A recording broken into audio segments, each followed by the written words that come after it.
పెట్టారు. కమ్యూనిస్టులు అయితే అసలు కులాలనే మేము గుర్తించము. అంటే ఈ దేశంలో 6,000 కులాలు ఉన్నాయి. ఒక్కొక్క కులము 20 లక్షలు, 10 లక్షలు, 40 లక్షల జనాభా ఉంటే దాన్ని మేము పరిగణలోకే తీసుకోము. అసలు మేము దాన్ని గుర్తించము. దాని ఆధారంగా అణచివేతనే లేదు. కాబట్టి ఏంటిది అని అంటే జనరల్ గా పేదలు ధనికులు అనే ఒక కొత్త సిద్ధాంతాన్ని చేసి ఈ దేశాన్ని భ్రష్టు పట్టించినటువంటి వర్గాల్లో రాజకీయ పార్టీల్లో కమ్యూనిస్టు పార్టీలే. కాబట్టి కమ్యూనిస్టు పార్టీలు చేసినటువంటి మోసాల వల్ల వాళ్ళ యొక్క సిద్ధాంతాల వల్ల దాని నుంచి బయటికి లాగటానికి చాలా సంవత్సరాలే పట్టింది.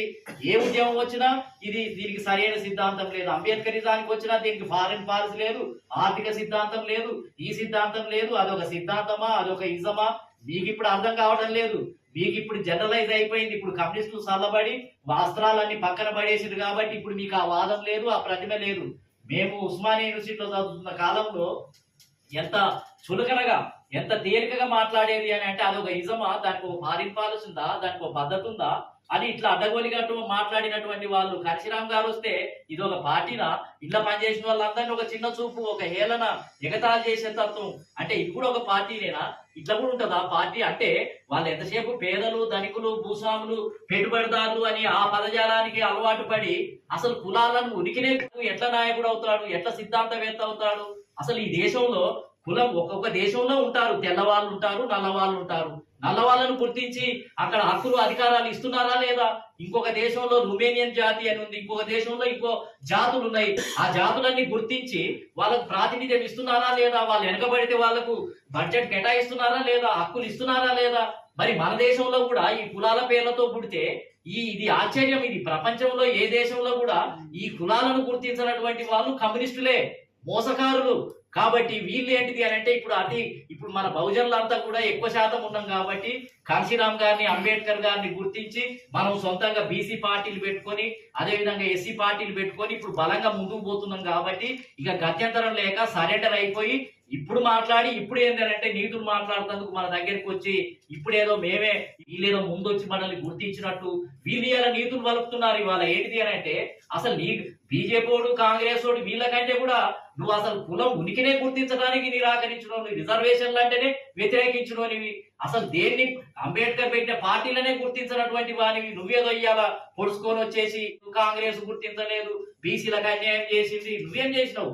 నువ్వేంటి నీ పార్టీలో ఎంతమంది పొలిట్ బ్యూరోలలో మెంబర్లు ఇచ్చినావు? బెంగాల్లో ప్రభుత్వం ఏర్పడితే ఎవరిని ముఖ్యమంత్రి చేసినావు? నువ్వు బీసీలను చేసిరా, ఎస్సీలను చేసిరా? కాబట్టి ఇవన్నీ వాళ్ళు సమీక్ష చేసుకోవాలి. ఇప్పుడు వాళ్ళు ఎంత వెనుకబడి ఉన్నారు, ఏ రకంగా ఉన్నారు అనే దాన్ని సమీక్ష చేసుకోకుండా ఇతరుల మీద బూదేయడానికి ఇప్పుడు ముందుకు వస్తున్నారు. ఇదేదో పెద్ద విప్లవకారులైనట్టు, అందరికి ఎమ్మెల్యే టికెట్లు ఇచ్చినట్టు, ఎంపీ టికెట్లు ఇచ్చి గెలిపించినట్టు, మొత్తం ఏంటిది అని అంటే బీసీలను ముఖ్యమంత్రులు చేసినట్టు ఇప్పుడు ఇవన్నీ మాట్లాడుతూ ఉన్నారు. ఇవన్నీ ప్రకృతి విరుద్ధమే.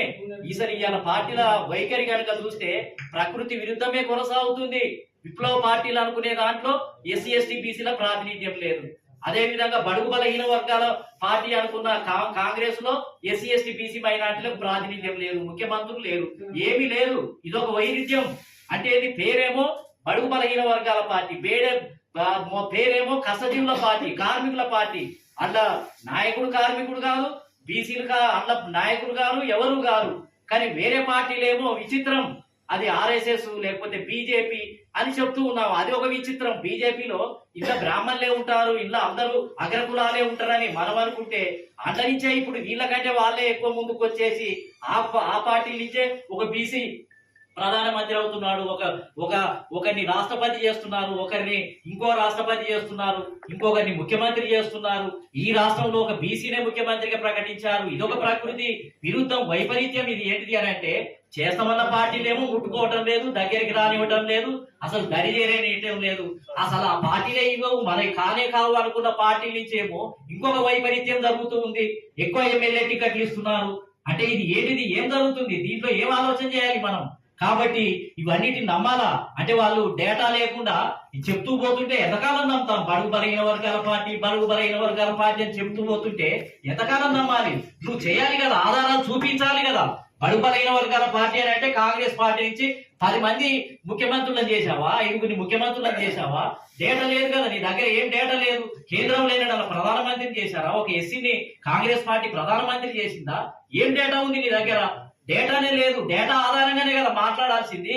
కాబట్టి ఇవన్నీ విచిత్రంగా ఉన్నాయి. ఊకనే పడికట్టు పదాలతో మాట్లాడి ఎవరికి నొప్పి లేకుండా ఇటు కాకుండా అటు కాకుండా కాంగ్రెస్ కమ్యూనిస్టు భావజాలం అంతా కూడా అంతరించిపోతే వేరే వేరే సంఘాలలో దూరిపోయి వేరే వేరే రూపాలతోటి కమ్యూనిస్ట్ పార్టీల పేరు చెప్పుకోవడానికి ఇప్పుడు సిద్ధంగా లేరు.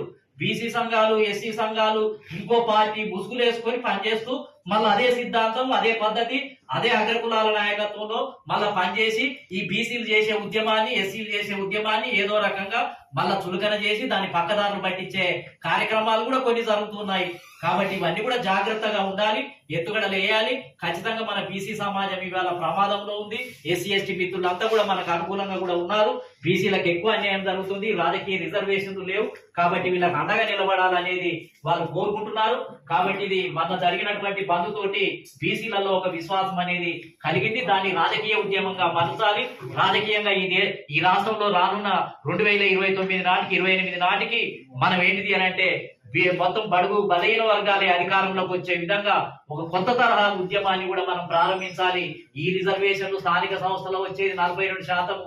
ఇదేం పెద్ద ఉపయోగం ఉన్నది ఏం కాదు. ఆల్రెడీ గ్రామీణ ప్రాంతంలో సర్పంచులుగా, జడ్పీటీసీలుగా 50% మనోళ్ళు ఆల్రెడీ గెలుస్తున్నారు. ఆ రిజర్వేషన్ల వల్ల, ఓపెన్ కాంపిటీషన్ల వల్ల గెలుస్తున్నారు. ఇవాళ గెలవది ఏంటి అని అంటే అసెంబ్లీలో ఎమ్మెల్యే సీట్లే గెలుస్తలేరు, ఎంపీ సీట్లే గెలుస్తలేరు. ఇవాళ ముఖ్యమంత్రులే కావడం లేదు. ఇవాళ మనకు అసెంబ్లీనే మూతపడి ఉంది. ఇవాళ మనం పోరాటం చేయాల్సింది దాని మీద. కాంగ్రెస్ పార్టీ ఇస్తానన్నది కాబట్టి అడుగుతున్నాం కానీ అసలు స్థానిక సంస్థలలో అసలు ఏమి లేవు, అధికారాలే లేవు. మున్సిపాలిటీ శుభ్రత, పరిశుభ్రత తప్ప అట్లా ఏమి నిధులు ఉన్నాయి, ఏమి ఉండవు.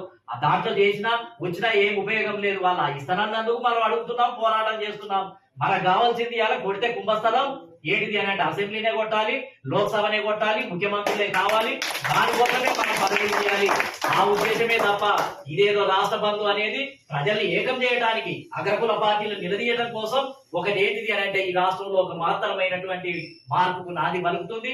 కాబట్టి రానున్న కాలంలో అన్ని పార్టీలను కలిపి భావసారూప్యత కలిగిన పార్టీలు అందరితోటి కూడా కలిపి అవసరమైతే పొలిటికల్ జేఏసీ అనే దాన్ని కూడా స్థాపించి ఈ రాష్ట్రంలో 2028లో ఒక బలమైనటువంటి ఐక్య సంఘటనను ఏర్పాటు చేసే క్రమం ఒకటి ప్రారంభం కావాలి. మంచి మంచి యువ నాయకులు ఇక్కడ ఉన్నారు, గట్టి నాయకులు ఉన్నారు. వాళ్ళందరితోటి కూడా కలిపి మనం ముందుకు వెళ్దాము అని చెప్పి తెలియజేస్తూ నాకు ఈ అవకాశం ఇచ్చిన మీ అందరికీ కూడా కృతజ్ఞతలు తెలియజేస్తూ జై భీమ్, జై భారత్.